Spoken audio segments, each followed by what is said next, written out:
This is a common way here. It's a J hook with a stinger hook, with a stinger treble hook. It's been around forever. It's just a great way to get, you know, a lot of good hookups on even medium-sized fish when they're taking baits that are too big for them. This is a 9-inch bait here, but you know, a 9-inch gizzard gets very, very wide in the middle, so it can be a little tricky for a smaller fish to get it down their mouth quick. So a stinger hook is really, really helpful. Stinger hooks are great because you can pull the baits quicker instead of going, you know, like 2/10 of a mile or 3/10 of a mile just creeping. You can crank the motor up to 1.5, even faster, even 2 miles an hour, and just really pull them along. Because when the fish comes up, I mean, you know, they don't have to turn the bait to get it down. They're going to grab it and they're going to get hit here or hit here. So stinger hook is a great tool to have in your arsenal. This is just a basic design. You've seen this one everywhere. It's a big one here in the South, and it's just a J hook with a piece of leader attached here, and it's tied right to the bend in the hook. You can use a Palomar knot or a trilene knot or something that's good for fluorocarbon. And then you have your tiny treble hook. I'm not sure what size this is, but it's small. You don't want to go very big with these, you know. And when you're fighting your fish, be delicate with them, because a lot of times the only thing that's holding them on is this treble hook, and these are thin wire. They can bend, they can pull out. So if you're near timber or in river system or something like that, you might want to go like 4X hooks that are very, very strong. They're still small, but they're a lot thicker.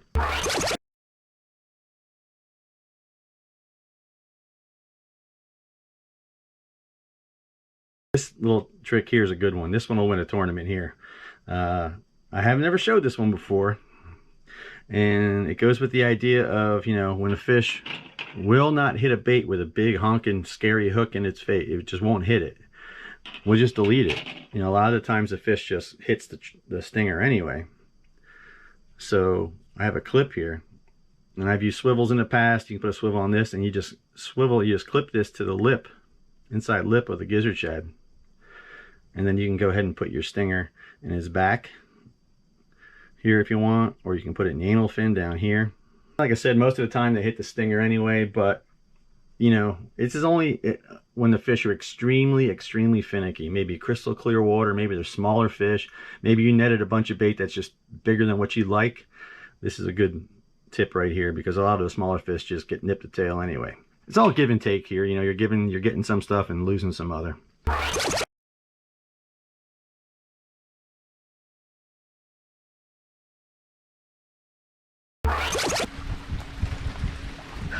Whew.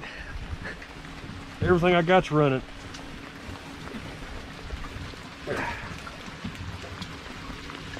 Yeah, right. You're shivering so darn much. See how he gently squeezes the fish. I'm gonna put this one up the top. Go right here under the butt. All right. Butt tops. Right in the anal fin. Right there. Turn that scale on.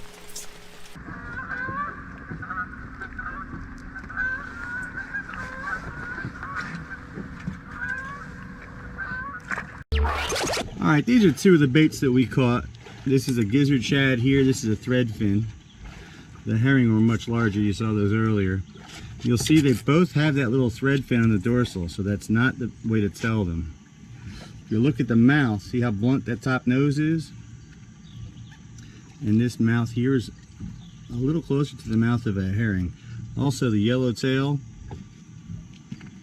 this little bit of purple that you kind of see through there, and the dot is not nearly as pronounced usually, and when it is, it's closer to the gill plate and up high, where this is a little further away from the gill and it's a little darker.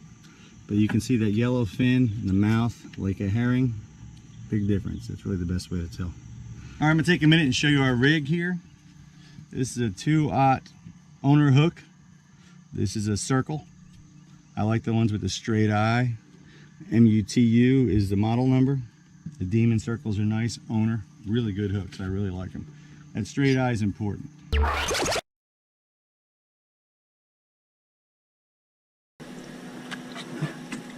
right, coming through. Can't wait. Get this in the water quick. Getting in the mouth out the top.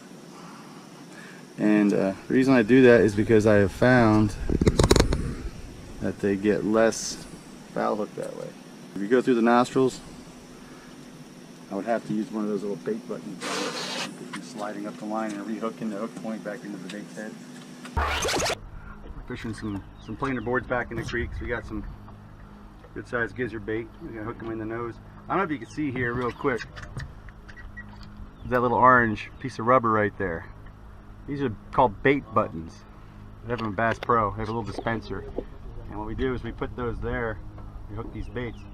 They'll want to slide up if you don't have this bait button here. It'll slide all the way up and rehook just like that. And then you're pulling the bait rehooked.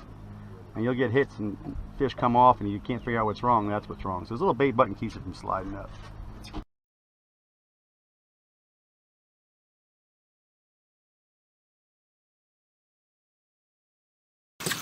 We netted some of these just a little while ago here. If you look, we got some really nice baits here.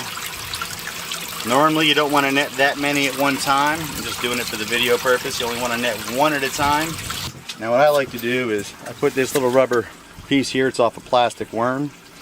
And what I like to do is hook from one nostril, little slight wiggle through to the other nostril, okay? And what this rubber snub does, it keeps the bait from sliding up and rehooking itself, okay? All right, we have 3 to 4 feet. This is fluorocarbon, it's 15-pound test.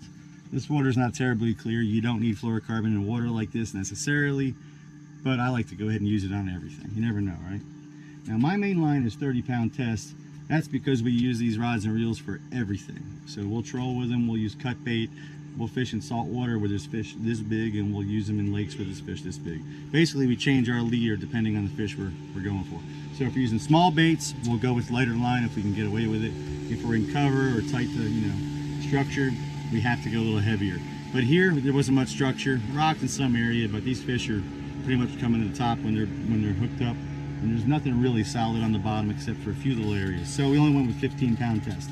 If you go with 15-pound test, it's nice and light. The baits look much more natural, smaller diameter, a little less apt to scare the fish away. So 15-pound test was good for this. It's really good for freshwater stuff, a lot of freshwater stuff. Like I said, unless you're on the bottom, over structure, 15, 12-pound test is nice. This is our 30-pound main line. You'll see a glass bead. These baits were small, so I only had one glass bead.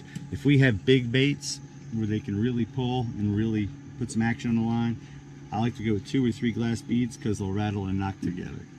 Plus the bead is good because when you're using your board or your float, when you trigger the board, it slides down and stops here. It doesn't go over your swivel and go all the way down to your fish. And it's also really nice when you're pulling boards, anything really, to have a lighter leader than your main line, because if you snag up, you'll break your leader and you won't break your main line and your board won't float away on you. So these are our reels. These are the Accurate 400s for freshwater, especially for small fish like this. These are way overkill, of course. Like I said, we use these for everything. But our Abu 6500 or the Accurate Fury is a great freshwater reel. Striped bass. Great for saltwater too. But. And we just had our floats and boards, and hope this video helps a few of you out. Please subscribe, I'll be your best friend. Stay safe on the water, leave a few for me. Go fishing, man. It's a nice day.